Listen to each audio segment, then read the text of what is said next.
Hello दोस्तों, आप लोगों ने अक्सर बाज के बारे में सुना होगा। बाज पक्षी, जिसे हम ईगल या शाहीन भी कहते हैं, जिसकी लंबाई 1 मीटर तक और पंखों का फैलाव 2.5 मीटर तक होता है। वह पक्षियों का राजा होता है। बाज 130 किलोमीटर प्रति घंटे की रफ्तार से उड़ान भर सकता है। उसे पक्षियों का राजा यूं ही नहीं कहा जाता। बाज एक ऐसा पक्षी है जो अपनी नज़र व हौसलों के लिए विश्व प्रसिद्ध है। यह प्रकृति यूं ही किसी को कुछ नहीं देती, उसके लिए उपयुक्त पात्र बनना पड़ता है, कठिन प्रशिक्षण से गुजरना होता है और खुद को साबित करना होता है। लेकिन अगर बाज की जिंदगी को देखा जाए तो बाज का संपूर्ण जीवन एक तपस्या से कम नहीं होता। जन्म लेते ही उसकी जान ले लेने वाली ट्रेनिंग, आधे जीवनवाद, कायाकल्प का असंभव निर्णय इत्यादि। सफल होना हर एक व्यक्ति का जन्मसिद्ध अधिकार है। भले ही सफलता के मायने हर व्यक्ति के लिए अलग अलग हो, भले ही सफलता के मायने दौर, देश, काल, समय और व्यक्ति के अनुसार बदलता हो, भले ही सफलता के मायने विभिन्न वर्ग एवं व्यक्तियों के लिए अलग अलग हो, लेकिन सफलता प्राप्त करना हम सबका जन्म सिद्ध अधिकार है। हम सभी इस धरती पर कुछ पॉजिटिव इम्पैक्ट क्रिएट करने आए हैं। दोस्त, आप भी अपने जीवन में एक बाज बनना। कभी तोता मत बनना। तोता बहुत बोलता है लेकिन ज़्यादा ऊंचा उड़ नहीं पाता, परंतु एक बाज साइलेंट होता है पर वह सबसे ऊंचा उड़ता है और आसमान की बुलंदियों को छूता है। तोता मीठा बोलता है और बहुत ज़्यादा बोलकर भी पिंजरे में कैद रहता है, और बाज शांत रहकर भी आसमान की ऊंचाइयों को छूने का विल पावर रखता है। यही विल पावर बनाता है एक बाज को पक्षियों का राजा। इसलिए कभी ज़िंदगी में प्रेरणा लेनी हो तो बाज से लेना, तोता से नहीं। आज मैं आपको बताने जा रहा हूँ पक्षियों के राजा बाज, जिसे हम लोग गरुड़ कहते हैं, जिसे अंग्रेजी में ईगल कहा जाता है, जिसे कुछ लोग शाहीन भी कहते हैं, से सीखने लायक कुछ ज़बरदस्त बातें। इस पर अमल करके आप अपनी ज़िंदगी में कामयाबी के और ज़्यादा करीब होंगे। पहला, बाज कंफर्ट जोन में रहना बिल्कुल पसंद नहीं करता। वह सीखने और सिखाने की मानसिकता में विश्वास रखता है। बाज के चूजे जब अंडों में से बाहर निकल जाते हैं तो बाज अपने घोंसलों में से सारे मुलायम घास निकालकर बाहर फेंक देता है, ताकि बाज के बच्चे घोंसले में कंफर्टेबल ना हो जाए, क्योंकि बाज अच्छी तरह जानता है कि एक बार अगर उसके बच्चे घोंसले में कंफर्टेबल हो गए तो वह उस घोंसले से बाहर निकलने का नाम नहीं लेंगे और उनका विकास नहीं हो पाएगा, वे ग्रो नहीं कर पाएंगे। जहाँ सभी पक्षी अपने नन्हे चूजों को आरामदायक घोंसले में रखते हैं, चोंच में दाना डालते हैं, जिस उम्र में बाकी परिंदों के बच्चे चिचियाना सीखते हैं, तब बाज अपने बच्चों को कमांडो की तरह कठिन ट्रेनिंग देकर उसे प्रशिक्षित करता है।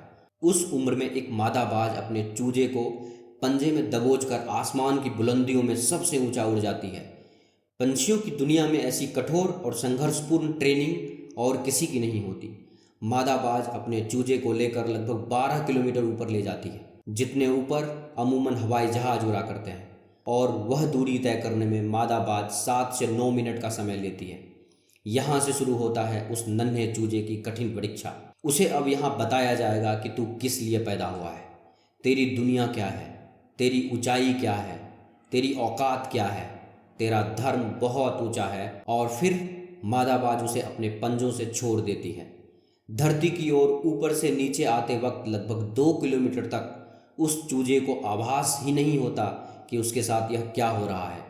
7 किलोमीटर के अंतराल के बाद उस चूजे के पंख, जो कंजाइन से जकड़े होते हैं, वह खुलने लगते हैं। नीचे गिरते गिरते नन्हा चूजा अपने पंख खोलने का प्रयास करता है।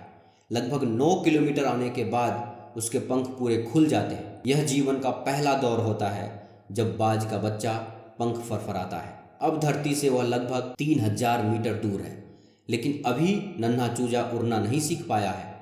अब धरती के बिल्कुल करीब आता है, जहाँ से वह देख सकता है अपने इलाके को। अब उसकी दूरी धरती से महज 700-800 मीटर होती है, लेकिन उसका पंख अभी इतना मजबूत नहीं हुआ है कि वह उड़ सके। धरती से लगभग 400-500 मीटर दूरी पर उसे अब लगता है कि उसके जीवन की शायद अंतिम यात्रा है। फिर अचानक से एक पंजा उसे आकर अपनी गिरफ्त में ले लेता है और अपने पंखों के दरमियान समा लेता है। यह पंजा उसकी माँ का होता है, जो ठीक उसके ऊपर चिपक कर उड़ रही होती है, और उसकी यह ट्रेनिंग निरंतर चलती रहती है जब तक कि वह उड़ना और आसमान को चीरना नहीं सीख जाता। यह ट्रेनिंग एक कमांडो की तरह होती है, तब जाकर दुनिया को एक बाज मिलता है, अपने से 10 गुना अधिक वजनी प्राणी का भी शिकार करता है। एक बाज यह बात भली भांति जानता है कि कंफर्ट जोन में रहकर ग्रोथ संभव नहीं है, लेकिन अधिकांश इंसान इस बात को समझ ही नहीं पाते। आप भी इस बात से सीख लें और अपने कंफर्ट का त्याग कर खुद को इतना एजुकेट और ट्रेन करें, खुद को इतना काबिल, हुनरमंद और सक्षम बनाएं कि जीवन में आने वाली हर मुश्किल, हर चुनौतियों का डट कर मुकाबला करते हुए लाइफ में आगे बढ़ते जाएं। हिंदी में एक कहावत है, बाज के बच्चे मुंडेर पर नहीं उड़ते। बेशक अपने बच्चों को अपने से चिपका कर रखिए, पर उसे दुनिया की मुश्किलों से रूबरू करवाइए, उन्हें लड़ना सिखाइए, बिना आवश्यकता के भी संघर्ष करना सिखाइए।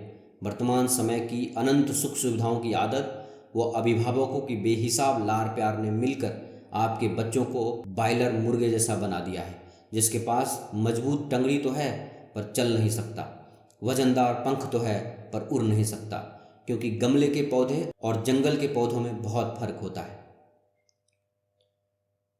दूसरा सीख, बाज बहुत ऊंचा और अकेले उड़ता है। एक बाज कभी भी किसी कौवे, तोता, कबूतर या किसी भी छोटे पक्षियों के साथ नहीं उड़ता। या तो वह अकेला उड़ेगा या फिर अपने जैसे दूसरे बाजों के साथ उड़ेगा। यह कहा जाता है कि जिन 5 लोगों के साथ आप उठते बैठते हैं, जिनके साथ समय बिताते हैं, धीरे धीरे आप भी उनके जैसे ही बन जाते हैं। यहाँ से हमारे लिए पहला सीख यही है कि या तो हम समान सोच वाले लोगों के साथ रहें या फिर बिल्कुल अकेले। हमें छोटी सोच वाले या नकारात्मकता से भरे, दूसरों की टांग खींचने में व्यस्त लोगों से दूर रहना चाहिए। इसलिए कभी भी उन छोटी सोच वाले लोगों के साथ मत रहना, क्योंकि छोटी सोच और पैर की मोच एक इंसान को कभी आगे बढ़ने नहीं देती है। वह जो अकेला उड़ते हैं, जो अकेला चलते हैं, उनके पंख बहुत मजबूत होते हैं। इसलिए कभी भी अकेला चलने से ना घबराएं। आपके सपने को, आपके विजन को कोई और नहीं समझ सकता। किसी के भी ऊपर डिपेंड ना रहे कि वह आपकी जर्नी में आपके साथ चलेगा और आपकी मदद करेगा। आपके पास इतनी क्षमता है, इतना पावर है कि आप आसमान की बुलंदियों को छू सकते हैं। हर किसी के पास वह पावर है, लेकिन किसी के पास इतना साहस नहीं है कि वह आसमान को छू सके। जब आप अकेला चलते हैं तभी आप अपने भीतर छुपे शक्ति को पहचान पाते हैं। तीसरा, बाज की एकाग्रता और दृष्टि। बाज का विजन इतना क्लियर और स्ट्रांग होता है कि वह 5 किलोमीटर दूर से ही अपने शिकार को देख लेता है। 130 से 350 किलोमीटर प्रति घंटे की रफ्तार से अपने शिकार पर हमला बोलता है बाज। और एक बार जब उसे अपना शिकार, अपना लक्ष्य दिख जाता है, तो रास्ते में चाहे कितनी भी मुश्किलें क्यों ना आए, उसका फोकस नहीं हटता और वह अपने लक्ष्य को हर हाल में हासिल करके ही रहता है। वह सभी बाधाओं के बावजूद अपने शिकार पर तब तक नजर गड़ाए रखता है जब तक कि वह उसे हासिल न कर ले। बाज के क्लियर और स्ट्रॉन्ग विजन का एक उदाहरण है कि बाज पानी के अंदर घुसकर मछली निकाल लेता है। आप भी बाज की तरह अपना विजन एकदम क्लियर रखें, दूर की सोच कर अपना लक्ष्य निर्धारित करें और अपने लक्ष्य पर फोकस्ड रहें। एक बार जब अपना टारगेट सेट कर दिया तो उसे हासिल करके ही दम ले। रास्ते में चाहे कितने भी मुश्किलें व चैलेंजेस क्यों ना आए, आप तब तक ना रुकें जब तक कि लक्ष्य को हासिल नहीं कर लेते।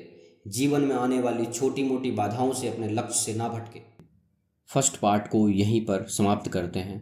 सेकंड पार्ट देखने के लिए हमारे यूट्यूब चैनल को विजिट करें।